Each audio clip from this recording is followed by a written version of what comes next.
On this Air Check episode, our guest is WEBN Cincinnati morning host KiddChris. It's part one of a two-part Air Check session, where KiddChris tells us about his start in Syracuse, his relationship with Howard Stern, the one market where even though religious groups were not too fond of him, he had an epiphany, what he did on hiatus, living back with his mom, his 20 years with co-host Thomas, and more. Let's go. Welcome to Air Check, Season 2, a podcast about radio's personality. From radio personalities, managers, consultants, owners, and your most humble hosts from Philadelphia, Rich DeSisto and Paul Kelly. Hey, this is Rich DeSisto. And I'm Paul Kelly. Our guest today has been making radio waves since his start in Syracuse in 1998, leaving a trail of radio cities across the country entertained by his brand of radio. KICT Wichita, KSFM and KXOA Sacramento, KSRX San Antonio, WYSP Philadelphia, KUFO Portland, WKLS Atlanta, and WEBN Cincinnati. He's got great stories to share from each of his radio stops, as well as changes to the show along the way. The KiddChris Show gives you compelling radio. John Mark Carr's on the phone. This is the guy that went and confessed that he killed John Bonet. I didn't do that. I was pursued and I was arrested. I did not go turn myself in. I did not give my name. So, I don't understand anyone thinking that what you just suggested. Fred Goldman. How you doing, Fred? I'm fine, and how are you both? Good. If OJ's camp were to say, look, you stop coming after me for, the almost $40 million, and you can have 10 minutes in a room with OJ Simpson, would you go for it? You know what? The fact is, sure, I'd love to, but the reality is, no, I want to punish him for the rest of his life. Mr. Howard Stern's on the phone with us. It feels weird to be on your show. I know. This is usually our conversation when I'm standing in my kitchen. No, it's a lot better than that. You got to hear him when he's in his kitchen. Our buddy Brad DeCripple interviewed Abe Vigoda, who played Fish on Barney Miller. Yeah, is this Fish? What? You're not dead yet? I'm sorry, I don't... I love your work. All right. Thank you. I'm busy now. I'm sorry. I have to say goodnight. All right, take care. Hey, Vigoda! This is KiddChris. Here he is, KiddChris. Well, I appreciate you inviting me here to talk about radio. It's my first love. My wife is my second, but this is my first love, okay? And sometimes first and second. Well, arguably a love of radio from which you have benefited now 22 years. Yeah. Syracuse, Wichita, Sacramento, San Antonio, Philadelphia, Portland, Atlanta, and now your tenure in Cincinnati. But looking at your path, Chris, your time in Sacramento seems like it was a pinnacle moment for many reasons. One of which, of course, a pretty big reason. It's a guy named Howard Stern began to know your name. How did your relationship with Howard begin? That was pretty awesome because, through the years of when I was visiting Syracuse and stuff, I would run into Casey Armstrong that was on the Stern show. And because he was a stand-up, he was just doing comedy. So I'd see him at the comedy clubs. We had come off the radio in Sacramento because Opie and Anthony got in some trouble and then they flipped the station. So it was Stern and then, the classic rock all day. And I was under contract, so I was just playing music in the studio at night and watching television. That's all I did. And then I ended up just sending in bits to Casey to see what would happen. And then one night, because on the West Coast, Stern would air live from 3 a.m. to 6 a.m. Then they would start it over for drive time. I got a call at 4 a.m. from the board op screaming at me into the phone. He's like, Stern's playing your O.J. Simpson prank calls. And I was like, oh my God. And I remember jumping up and going, this is insane. Okay, a couple of things. A comedian named KiddChris sent me a bunch of celebrity prank calls he made that are funny as hell, but he also told me he played them on a ton of other radio shows all over the country. So I listened to them. They're real funny, and I want to play them for you. But if you heard them on other shows, what can I tell you? He evidently did it with a bunch of radio shows. Oh. But what should we do? Should we not play them? Let me hear one. If you're going to love funny. it. You're going to love it. I can guarantee Because I haven't heard them. Now, should I be denied the opportunity to hear them? Okay, here you go. He made a string of phony phone calls to O.J. Simpson. Ooh. Yeah. Oh, Juice? Yeah. Yeah, what are you doing? Who's this? This is AC. Let's go kill somebody tonight. Bye. Juice? Juice, it's Chris Rock. What do you say you and I go kill the Spice Girls? Juice, every time I call you, I always be laughing. Hello? Juice, you're late. We're supposed to go out and kill people tonight. What's going on? I really can't talk. I'm at dinner with a bunch of people, and I have no idea who you are. I'm the real killer, OJ. Oh, what? Hello?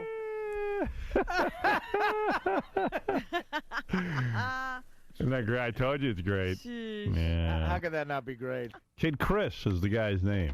From there, it just took off. And then, and they've always been nice to me since. I don't get it. I don't know how I got the keys.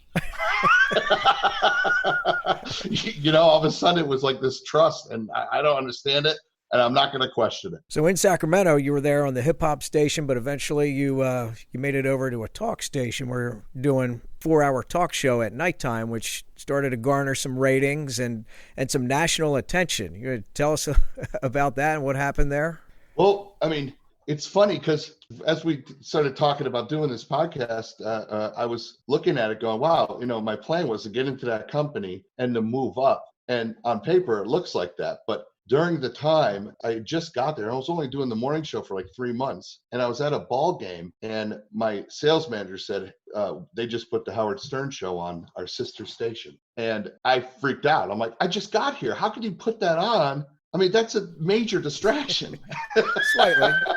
I was screaming in the program director's office, and he just kind of sat there. His name's Byron. To this day, I still talk to him. He said, "Are you done?" And I was like, "Yeah, I guess." And he goes, "They want to put you on that radio station." And right there, I was like, "Oh, well, okay." So it was Stern. They had a midday show, Opie and Anthony, and then us. And I thought that you can't get any better than that. That is the umbrella. That's the safety zone. So we could go in there and do our or try to find what we do, really, essentially, because we went from 6 songs on the top 40 radio station or a hip hop station to all talk at night. And for over a month, I was doing both. I'd get up and do the morning show, go home and take a nap, and then do the night show from 7 to midnight. I don't have those tapes. Those tapes got destroyed. That's sad stuff. The Air Check session. That's not a chore to sit through. At least we hope not. All kinds of radio recollections and characters welcome. We want your best and worst. Get your name on the Air Check guest list. Email aircheckme@gmail.com to join Rich DeSisto and Paul Kelly on Air Check, a podcast about radio's personality from radio personalities. Kid Chris, all grown up now. How did it all start? It's funny because I had to stay a half year longer in high school, and all my friends went off to college, and it was me by myself. And I'm thinking, what am I going to do? And after that half year was over, I was working at a grocery store, and all my life growing up, we used to prank call radio shows or prank call our friends and all that stuff and record. I mean, I still got cassettes like crazy. And I heard a guy on the radio doing it on a top 40 station. His name is Bill Keeler. And I thought, oh my God, this is his job. He's just playing with a telephone on the radio and playing songs. Hello? Yes, I'm looking for Mrs. Knoll, please. This is Mrs. Knoll. I've got a few problems with your son. He gave me your telephone number. Okay, what's wrong? Nothing is wrong with him whatsoever. Everything is fine. They're completely healthy. No problem whatsoever, except for the fact that we have an outstanding bill. They're in the penthouse. Yes? Apparently him and someone else, and they were raising a ruckus last night. And they've run up a bill that exceeds $2,000. We're looking at $2,349.22 with room service. He'll make it right. Oh, no. Yes, he will. He's in hotel prison, and that's where he's going to stay until I get this bill paid this morning. What happened? Well, why don't you explain it, Mr. Knoll? Ma'am, do you remember when we went to Green Street in Studio 30 that time with Bill Keeler? Yes. Well, that's him on the line. Oh, Bill Keeler! One of the bits I did on the Keeler show, which was like my first taste at topical funny, and I was happy with it because it got a lot of laughs and stuff, is when the Menendez brothers were going to jail because they killed their family. And I thought in the production room, it'd be funny to play both of them. So on this tape, I'm on the phone as one Menendez brother, and I'm playing a reel-to-reel of me on the telephone crying in the background. And then I would switch to as the other brother, and then I would rewind to reel with more crying, just so it sounds like the other brother's crying. I would just keep going back and forth. Is this who I think it is? Yeah. Ladies and gentlemen. Eric Menendez. This is Eric Menendez on the line right with us right now. A very exclusive interview that we're bringing to you here on the radio this morning. Eric Menendez. Things got to be pretty tough for you right now, Eric. Yeah, we, as you may or may not know, we were convicted. Yeah, murdering my parents. Here, talk to Lyle. All right, I'll talk to Lyle here. Hello? Hi, Lyle. Hi. Yeah, I hear Eric in the background there. He's crying. I moved on from there when he left the market, and I was working with another radio show. And then I just, within that company, a local owner, still there.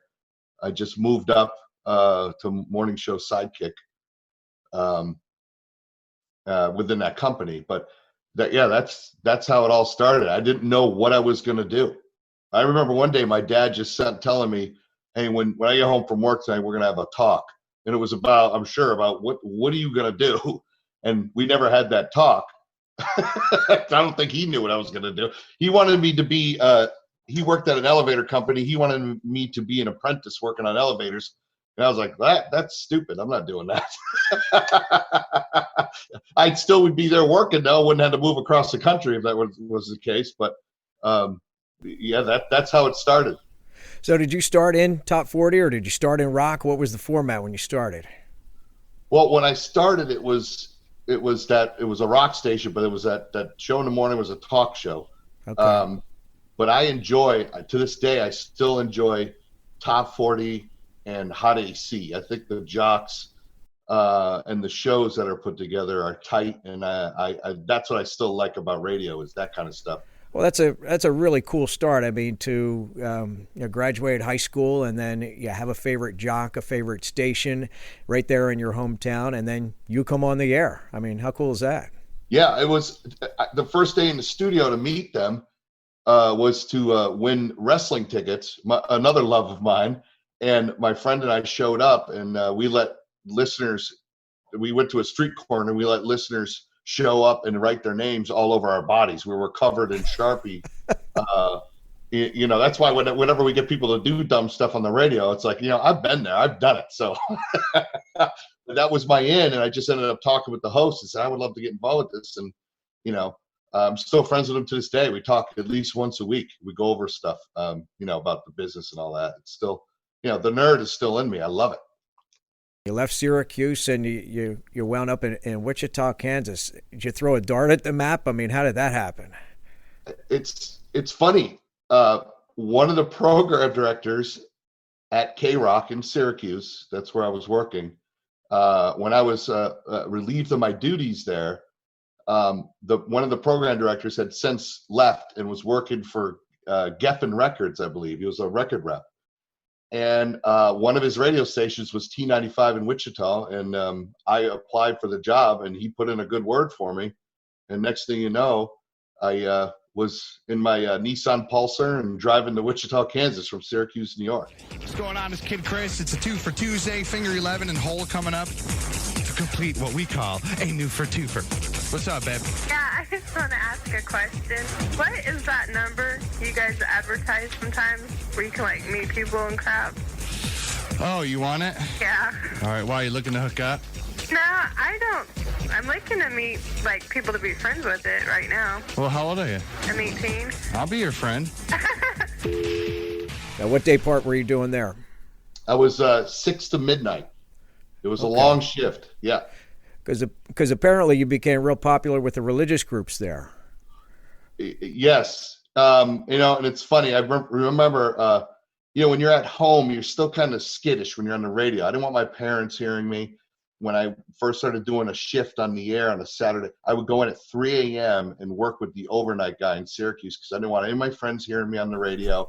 I had to learn to work the reel-to-reel and all that stuff. I was scared to death if I got my balls broke by my friends in high school, I would have quit. So I did it in the middle of the night. When I got to Wichita, nobody knew me, and I thought, now I can do this. I can do what I want and just push it. And radio there was so different because they I don't want to say they were ignorant, but they weren't privy to what was going on elsewhere. Mm-hmm. So I knew I could go there and push it a little bit more. And being on at night, I mean, the management's not listening, so I had more wiggle room. And it was one of the greatest jobs I ever had because I found myself on that radio station. It was great. Hey, Wichita, here comes a kid from New York. Yes. Oh, yeah. And I got slayed for that. Even though I'm from Syracuse, they hear the state New York. They think the city, and I was insulted all the time and all that. Yeah, that was there was profiling stuff. It was great. This is an Air Check Rewind. Season 1, Cousin Ed. Right before you go into this garage-esque studio, there's a big thing on the wall, box, and it's full of earplugs. And it says, please put these on before entering. And I was not about to do that. If I ever wanted any type of music, especially Metallica in its purest form, it was that moment right there. Air Check, a podcast about radio's personality from radio personalities. Seasons 1 and 2 available now on Apple Podcasts and Spotify. It's interesting, isn't it, how where certain moments in our lives, in our careers, make their impact. And looking back on Wichita, your time on T95, like you said, you found yourself a pretty big deal for you. Yes, and I look back more now and understand how more important it was than what I treated it. I mean, I was young and I was just trying to make noise. It was more of a like, hey, what about me? You know what I mean? I'm like, and I would just insult people and just stir it up just to get it going. A lot of that stuff is embarrassing to listen to now because I know I'm like, why did I do that? What is it? There was no point. And every time they would yell at me and say, what's the point? I would just do it more because it was like, what do you know? But it was wrong. But I guess I had to do it at the time. And in Wichita, I know I wasn't going to stay, but it was so important that, for me to find myself and then realize, and then listening back to stuff going, I shouldn't do that anymore. But it was so important. Well, I wasn't even kidding about the religious groups. I mean, there was a petition to get you off and out of there, correct? What'd you do? I was just doing that 90s radio where it was like, somebody would call in, you just tell them to go, screw themselves. Or, that's just that whole thing that was popular back then, I guess. And plus, I guess I had my teenage angst late in life. So there was a lot of that too. Just angry that it's like, well, how come I'm not the morning show guy? Why am I here? Why is this old dude doing the mornings? And why am I on at night? Which, it was the appropriate spot for me. It was a long night and it was awesome. And I learned so much. And to this day, I still have friends there and I have bits that I still, obviously they're more tweaked, but I still do to this day. But yes, the churches, it was the news. It was unbelievable how many times I was on the news with people just wanting me to lose my job. It was so crazy, but it helped with the ladies. That's for sure. Hey, this message is for Chris. My name is Pete McNair. I'm the current program director for KICT T95 in Wichita. We're celebrating our 40th anniversary this year, and Chris spent some time here in Wichita, kind of made some waves as I understand it, and I was hoping to see if Chris would be willing to help us celebrate with a short video. That's the place where that guy Barnaby Wild worked. That's a cool name. Barnaby Wild. I was actually excited when I got that. I loved that radio station when I worked there. Did the video? The cameras are on right now. They can put a video of me insulting the place on the. Do you remember girls you hooked up with out there? I'll tell you, that would be the town that I would be afraid of. I was saying you go back there and all of a sudden, man, yeah. hi, this is your son. Wichita was my first run with chlamydia. Here's your video. That's There you go. I want to thank Wichita. Dude, it was funny. The way the studio was set up, it sounded great. The radio, it was a fat rock station. It was banging. And then I'd be on the air at night. I worked, listen to this shift, 6 p.m. to midnight, and I did the whole thing. And I'd be on the radio, and girls would just show up. In good quality ones, too, because in up there's no ugly girls in Wichita. Well, and you are the cream of the crop in Wichita. Of course. You are it. You are the famous person That's in right. Wichita. Yeah. I was the one on the news. Everybody wanted to get off the air. So they would just show up. And, I didn't have time to prepare. I'd just be like, yeah. There was a time these two girls showed up, and I was on the radio talking, and they were standing behind me. And when I went on the air and was doing my break, they grabbed me and just started doing stuff to me. They threw me on two girls. They threw me on the floor. Yeah. One was on one end, one was on the other. And then 2 windows down, there was another radio station where this guy, Ricardo Cherry, worked. It was a rap station. Obviously. That's a cool name, too, man. Ricardo Cherry. Hey, Kid Chris, it's Ricardo Cherry. And then...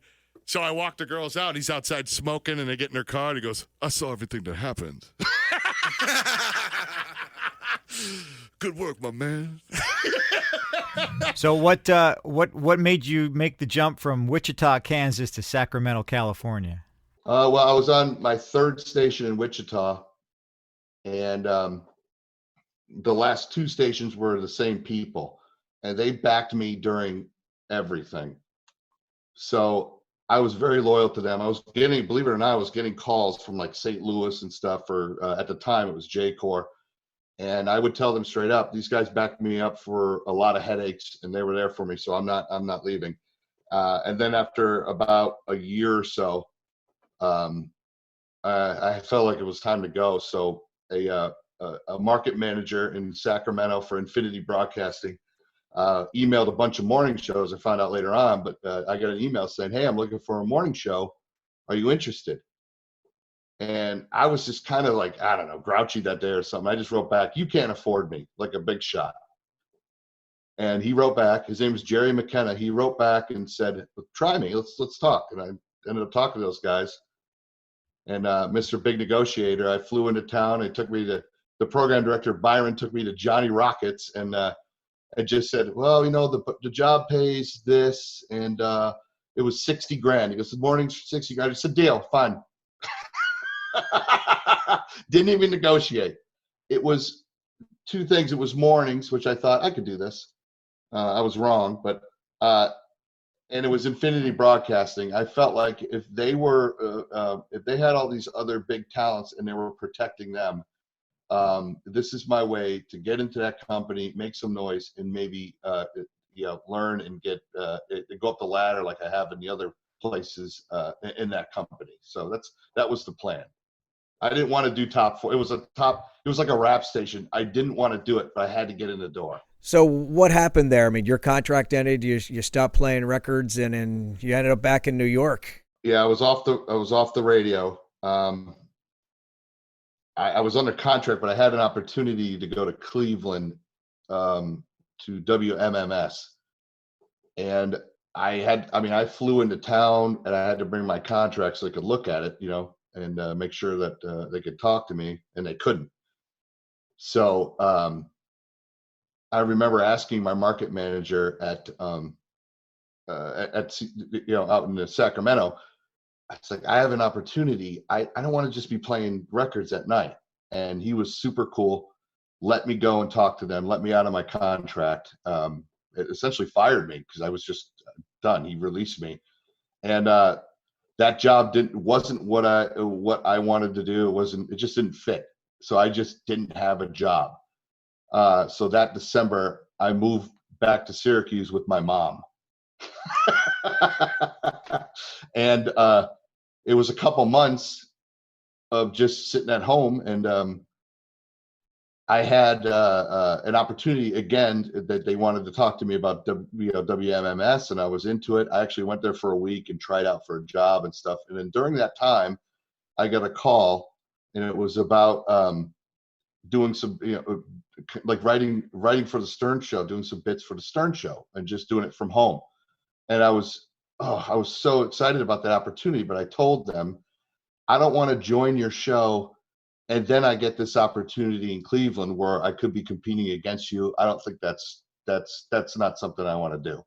I don't want to all of a sudden, make you think that I used you or anything like that. So I turned down the Stern job just because I was talking to this radio station, and they went with somebody else, and I was back at home. I ended up getting an agent because I wasn't handling these situations well. And he got me back in talking with WMMS. Loved everybody there. It was a cool opportunity. And I tried out for a week, and they ended up going with somebody else. And I just ended up going back home. I remember after like a month or so, I hit up Gary Delabate and I said, "Hey man, is that opportunity still there?" And they said, "Oh, absolutely." And it was great. I would, being in Syracuse, I would just jump on a JetBlue flight once a month or whatever and just go down there. But I would send in, they just wanted 2 bits a week. I did it. I would get like their show meeting notes to help come up with ideas and stuff. It was a great, if anything, that situation there, they say, like, people will say, like, the guys will use that show as an influence for bits or whatever, but it was more of the way they communicated with their staff and built ideas that turned me on to working with other guys on my show rather than me coming up with it and coming to work and throwing it out there, where it became more of a, this is an ensemble kind of thing. And the way they communicate using technology and the show notes I would get and stuff, I said, I like this. I'm going to do this down the road when I get back to work. This episode of Aircheck continues right after this shameless begging for your radio stories. You got one? More than one? Taking what we can get. Email aircheckme@gmail.com to join Rich DeSisto and Paul Kelly on Aircheck, a podcast about radio's personality from radio personalities. If it was Wichita where you say you found yourself, the radio guy, it was certainly Sacramento where the KiddChris Show as we know it today found you. Bits started to stick and creation of characters began to become regulars on the show. I had characters in Wichita that I took with me. There was, like a bit on the show that happened in 99. We started doing this character called Larry from high school, which was just my friends and I hanging out and just goofing on this guy that ran into his drunk friend when we were out one night, and we were at an IHOP, and they just kept going, "Remember that time in high school? Hey, remember that time in high school?" And it was all these dumb stories. So my friend Gavin, he was a Wichita cop. We just were goofing on him. And so he started calling into my show as Larry from high school with all these dumb stories. And it was mostly about like the janitor getting too handsy with me or me earning grades. Here's Larry from high school reminiscing with KiddChris. Hey, Cobra. Yeah, Larry. Hey, remember when the janitor had to give you a new locker, but you had to go fishing with him first? Did he have a pond in his office? What's a trouser trout? Was it big? Keep listening for more memories from Larry from high school. It was all this stuff that was just obviously stupid and way over the top. And that was the bit. And we used that all the way up until he died like 3 years ago. So that came with me. But in Sacramento is where it all kind of branched out as far as me opening up and letting, having other people on the show. And one of those people actually ended up being your co-host, the infamous Thomas. I think we should have Thomas go head first. Okay. Right, run through like a marathon guy, okay? Okay. Look, he's into it, actually. He's a little tank engine. Okay, you want me to count him down? Yeah, count him down. 5. Come on, Thomas. 5, 4, 3, 2, 1. Thomas was a guy that worked in promotions at the rap station, and his hours, they needed him for certain days, and he couldn't do it because he was in school and working at another job, moving dead bodies at a hospital. And he was only available in the morning. And I said, "Hey, man, if you want to be an intern on the morning show, I'll take you in a second." and he came on, and he was funny on the air because he wasn't a radio guy, and he would just talk. He wasn't afraid of the microphone, but he also wasn't a radio guy. So I love that. And the chemistry between you guys, was it always that comfortable? Because from the Philly time that I have the experience of working with you and listening to the show, the chemistry between you guys is just unreal. Was it always like that, or did that have to get developed? I think it's a little bit of both. I think the chemistry, as far as knowing each other and having the same sense of humor, was organic, that chemistry. But on the air, every year it would get better. It was a train wreck on the air, but so was I. I mean, we were learning together. You know what I mean? I mean, you learn. To this day, I still have to learn, different ways to present and to communicate. So we're still doing that. I try to still, to this day, shield him, all my guys, away from the radio side of it, because I think that corrupts it makes you double think things on the air, and it's like, well, I got to be a broadcaster, and it's like, no, just hang and be funny. That's it. So I think that, I don't know if that's a good answer or not, but it's still, the chemistry was great off the air, and I said, let's put this on the air. And then, but there's times where we could be talking about something to somebody in the studio, and we could just look at each other, and we know where we're going. We know this guest sucks, let's bury him. That kind of thing. Yeah. Thomas is at school right now, at a college, and what he's going to do is just go into class and get free education. We're teaching people how to get free education nowadays. The hallway just got busy all of a sudden. Oh, okay. I don't want it. Did the bell ring? Yeah, kind of. All right, here we go. Okay, all right. Sorry, I'm late. I'm here for class. The one where you learn. Aren't you here to learn too? Who are you and what class are you in? My name is Steve. I'm here to learn. I'm a transfer student. Can I get a pass?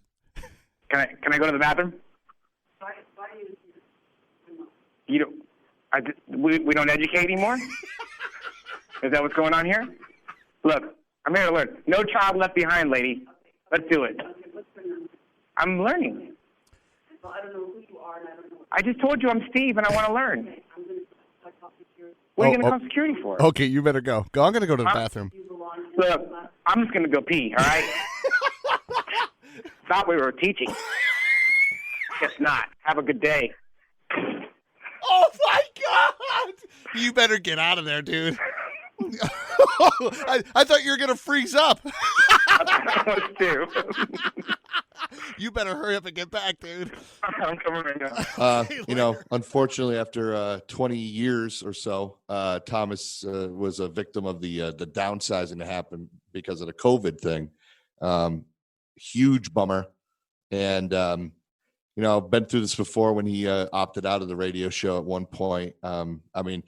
One side of me, obviously, I'm bummed out because that's a guy I worked with for 20 years. And I don't want to say a crutch, but he was a crutch on the show because that was my go-to for comedy relief and stuff. But also, like anything else, we have to evolve and things change in your life, work, everything. So, we got to evolve.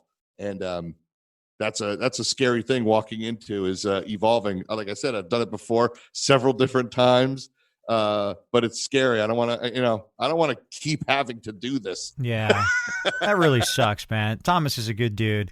I wish him nothing but the best. And you never know. Keep the door open, right? You guys might reunite again in the near future. Yeah, big time. And if there's any radio people listening, and if you want one of the funniest dudes on the planet, to offer him a job, please hit me up. I will guarantee you that he'll do wonders for your show. This is an Air Check Rewind. Season 1, Danny Bonaducci. So I got him in the car, and we started going fairly fast, not as fast as I could, but pretty fast. And he kept saying things like, see?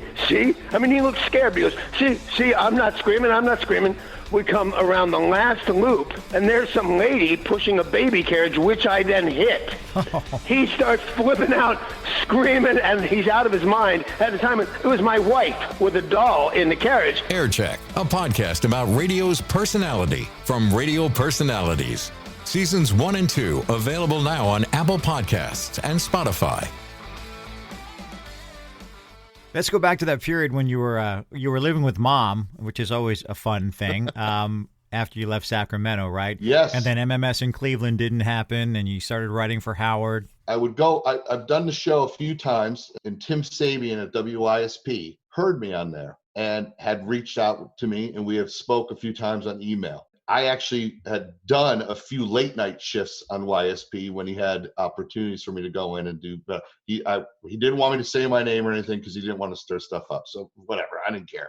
He ended up flipping one of the radio stations in San Antonio to a rock station. He was the rock brand manager, so he placed us in San Antonio. So I was back with Infinity Broadcasting in San Antonio, and that's how that whole connection happened. And just for a little backstory, for those of you that might not know, Tim Sabian was the program director at the time at WYSP in Philly. Yep. So during this hiatus, you were still in communication with the other guys from the show? Yep.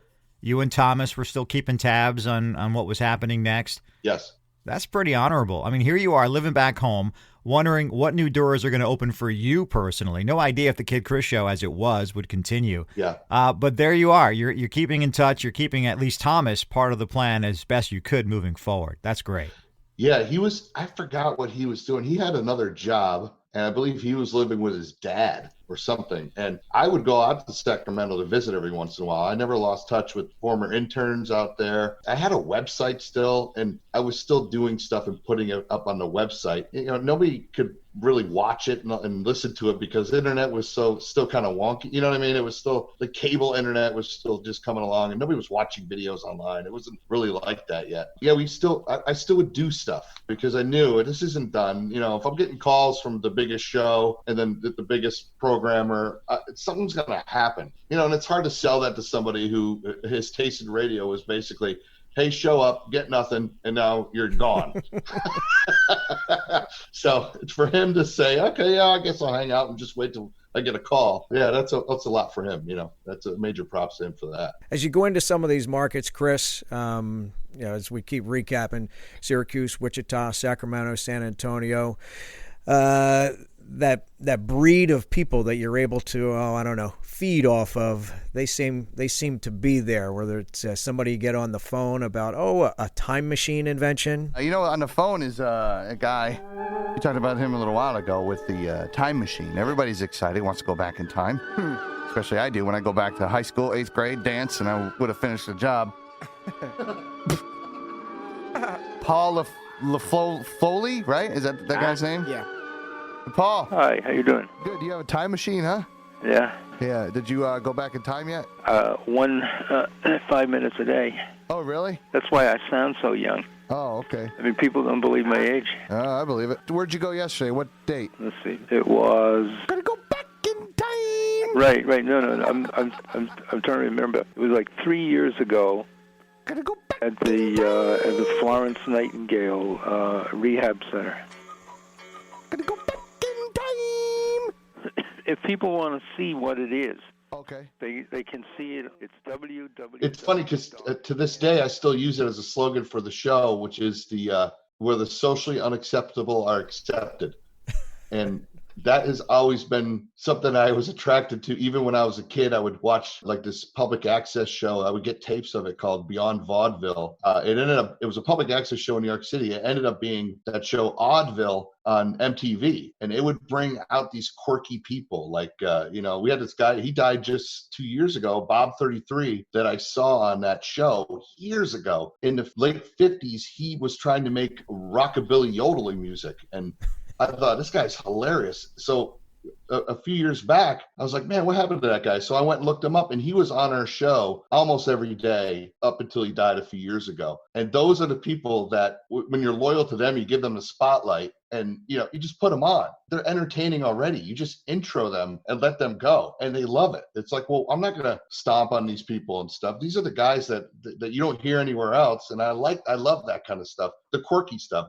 That's more me than the stuff where, we got to go chase the girls around and all that stuff. I mean, that was all part of just making noise to get people to tune in and all that. But that stuff is the quirky stuff that I love. But yes, interns, we had an intern that was in a wheelchair in Sacramento. All the radio stations wouldn't take him as an intern because they were afraid of the liability or whatever. I don't know what it was. I took him in and found him a job on the show, and he became a huge star. I believe we have Michael J. Fox. Good morning, Michael. You there? Hey, how are you? Good, man. How you doing? I'm doing good. Welcome to the program. Thanks for joining us. We got a little short notice that you're going to be calling in. We're glad to hear from you, though, man. Yeah. KiddShow.com for all of the kids out there. Arf, arf, arf, arf, arf. Woof, woof, woof, woof, woof, woof. Sweet.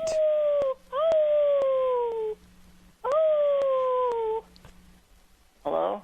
Are you there, Michael? Are you okay? Arf, arf, arf, arf. What in the hell was that? Good job lining Michael J. Fox up. We just got fully hosed. Good job.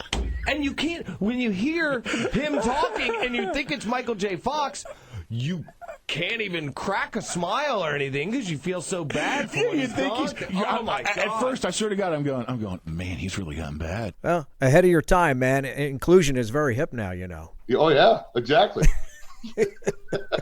That was Brad, right? That's Brad, right. the intern? Yes. Yep. Yeah. There's still some leftover characters on the show, right? Like Constantine, who's still part of the show. Yep. Hey, what do we got, Constantine? All right. Hey, Chris. Yeah. Knock, knock. I don't know how to do this part.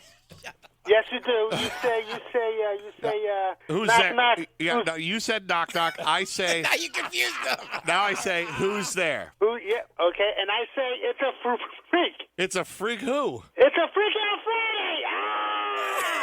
Boom! Constantine, we picked up in Philadelphia, and he is on every Friday usually because he likes to come on and does a bit where he tells jokes and gets everybody fired up for Friday and all that stuff. And he's got like a speech thing or whatever, but is a radio nerd, knows everything. He reached out to us. So, of course, I'm going to put him on. And if he's bringing content, I love that. And just by turning the mic on. What about Open Mike? I remember him in Philadelphia, or Scuba Santa. Say, Scuba Santa is here. Woo! Scuba Santa is here. Yeah! Woo! Oh, he's in the water. You guys did this bit where you put Open Mike in one of the local malls dressed up as Santa Claus during Christmas time. And he proceeded to walk into the water fountain where people throw their coins in and started picking up all the change. Well, it got the attention of security, and it didn't go well. There's lots of change in here for all boys and girls. Woo! What an idiot. So what do people do? Change from Santa. Give the change to little boys and girls. Give it to some people. I gotta come out. Uh-oh. Oh, no. Give her change or go away. You guys are bad. Mike, we told you not to do this. I gotta get out. Give her some change. Give her some change. Tell I gotta stare. your Scuba Santa. Uh-oh. Tell her. I'm Scuba Santa. And you're giving the change to all the good I'm girls. Scuba Santa, and I was giving the change to all the little boys and girls. No, not Stupid Santa. I'm Scuba Santa. Yeah. Mike, are you not distributing change? No, right now I'm giving a statement. Oh, I see. Oh, no. I live on the north side. Open mic we picked up in Sacramento. I saw him at an open mic night, and he was one of the worst comics I've ever seen. I'd never seen anybody silence a room so much. You could hear people blinking. That's how bad it was. And I thought, this guy's he's not quitting. I need him on my show. And we hired him. He was the head writer. I called him the head writer. It's like, well, obviously this show has to have the worst joke writer in history to be the head writer. Well, we're going to have to leave it right there. Kid Chris, lots of laughs, lots of stories, and more to come. Kid Chris Part 2 drops next week. We haven't even scratched the surface. As Aircheck Season 2 continues, Aircheck sessions are lined up with Radio Group owner and Country Radio Hall of Fame member Kirby Confer, radio vet turned media consultant Lori Lewis, whose aliases include Lori Lloyd, Randy, Andy Summers, And from the Bubba the Love Sponge Show, Anita Wad, plus the creator of the classic rock radio format, consultant Fred Jacobs. Follow us on Facebook, facebook.com/aircheckme. Say hi, tell us what you think, or if you have a favorite episode. You can stream or download every episode of AirCheck on Apple Podcasts, Spotify, or Google Podcasts, and you can also ask your smart speaker to play AirCheck Podcast. If you haven't done so yet, make sure you subscribe and also give us a great rating, too. This is Rich DeSisto. And I'm Paul Kelly. We'll talk to you soon. See ya. Appreciate you sitting in for this episode of AirCheck, a podcast about radio's personality from radio personalities. We're into season 2 and more on the way for you. Got questions, comments, or want to be on an upcoming episode? Email aircheckme@gmail.com. Musical props go to Chris Gordon. Announcer props. That's me, Greg O'Brien, the OB. AirCheck Seasons 1 and 2 available now on Apple Podcasts, Spotify, or Google Podcasts. You can also listen on your smart speaker. Just say, Alexa, play AirCheck Podcast, or OK Google, play AirCheck Podcast. AirCheck is the creation of RDPK Productions.